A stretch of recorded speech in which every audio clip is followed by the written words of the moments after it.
ফোনের রিসিভারটা নামিয়ে রেখে কিছু সময় দুহাতে মুখ ঢেকে বসে রইলাম।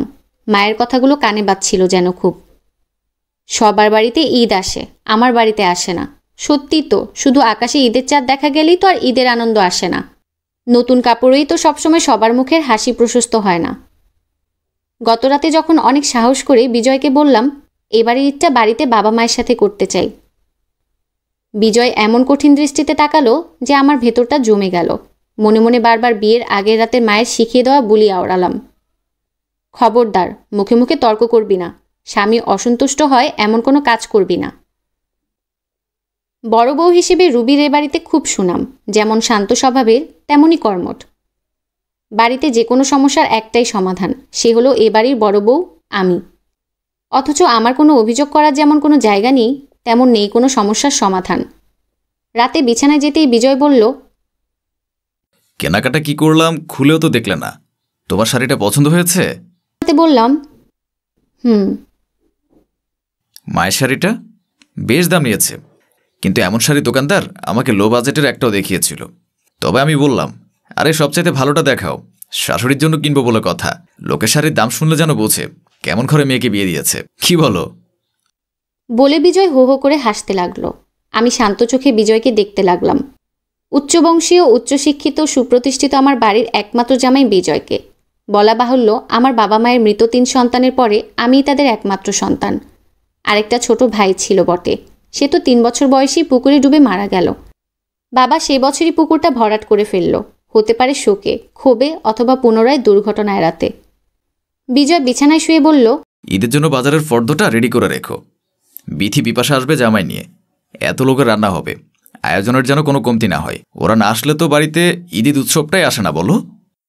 বিথি বিপাশা আমার আদরের ননদেরা, ওদেরকে রেখে কি ঈদ হয়? আমি পাশ ফিরে বিজয়ের দিকে তাকিয়ে হাসি মুখে বললাম, আমার মায়ের বাড়িতে আজ 12 বছরে একবারও উৎসব হলো না, বলো?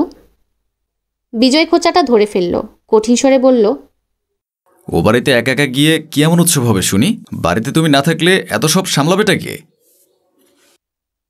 আমি মাথা নাড়ি। সেই আমি নিজেকে এতটা অত্যাবশ্যকীয় করে ফেলেছি যে আমার নড়বার জো নেই।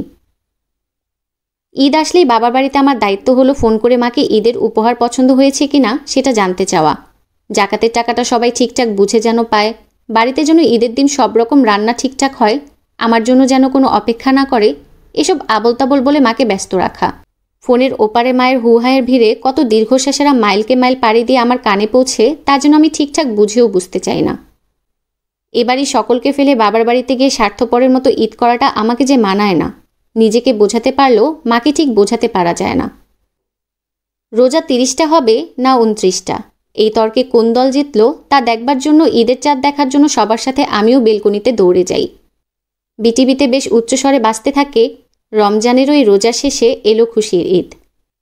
নতুন জামা গায়ে বাচ্চারা যখন নামাজ শেষে এর ওপর পিছে পড়ে থাকবে সালামি টাকা আদায়ে, আমি তখন ব্যস্ত টেবিলে খাবার সাজাতে। এর মাঝে হঠাৎ করেই হাঁকডাক শোনা যাবে বাড়ি থেকে মায়ের ফোন। আমি ব্যস্ত হাতে সবটা সামলাতে সামলাতে বলবো, এখন রাখতে বলো, আমি ফ্রি হয়ে কল দেব। সেই আমার ফ্রি হতে হতে কখনো কখনো রাত হয়ে যায়।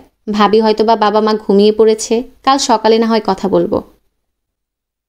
সেই গমগম করতে থাকা বাড়িটাতেই বেশ কয়েক বছর পর যখন আমি আর বিজয় যখন প্রথমবারের মতো আমাদের একমাত্র মেয়ের বাড়িতে প্রথম ঈদ উপলক্ষে বাজার সদাই ঝাড়পোছ করে সব গুছিয়ে উঠতে লাগলাম, বিজয় তেমনই এক সন্ধ্যারে এসে আমার পেছনে দাঁড়িয়ে বলল, এই চৈত্র মাসের গরমে শরীরে এত ঘাম ছড়িয়ে বুটের ডালের হালুয়া বানিয়ে কি লাভ?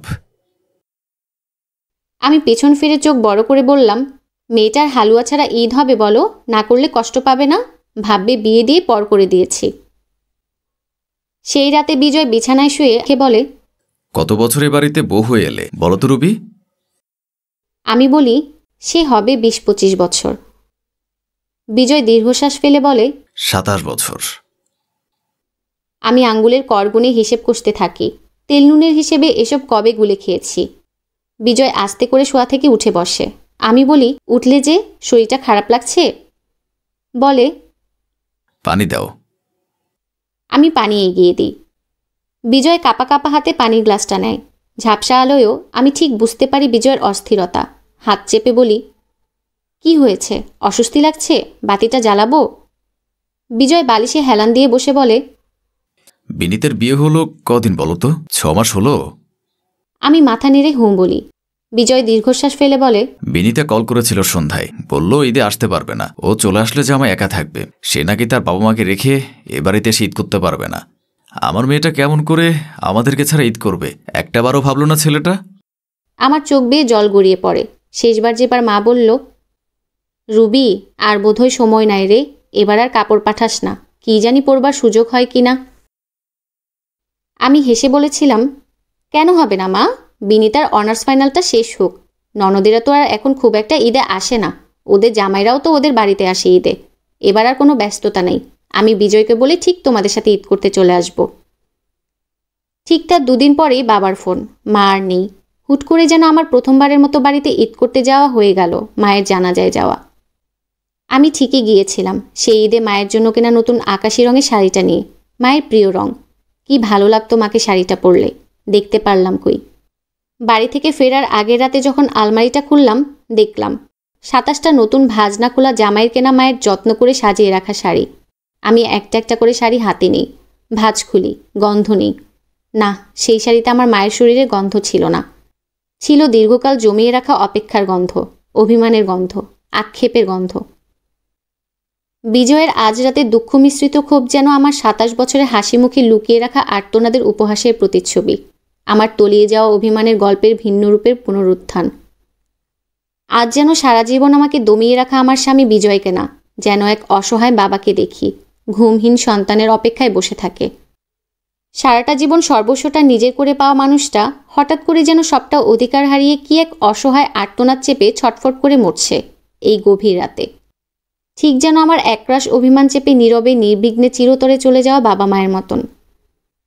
সবার সব গল্পেরা একই, শুধু আজ হয়তোবা আমার, কাল তোমার। আমারটা হয়তোবা গাঢ় নীল, তোমারটা কালো। তফাৎ শুধু আমরা আমাদেরটা দেখি, অন্যেরটা দেখি না। নিজেদেরটা বুঝি, অন্যেরটা বোঝালেও বুঝতে চাই না। দিন শেষে সব জানতার ভিড়ে যেন সবার সবটা অজানা।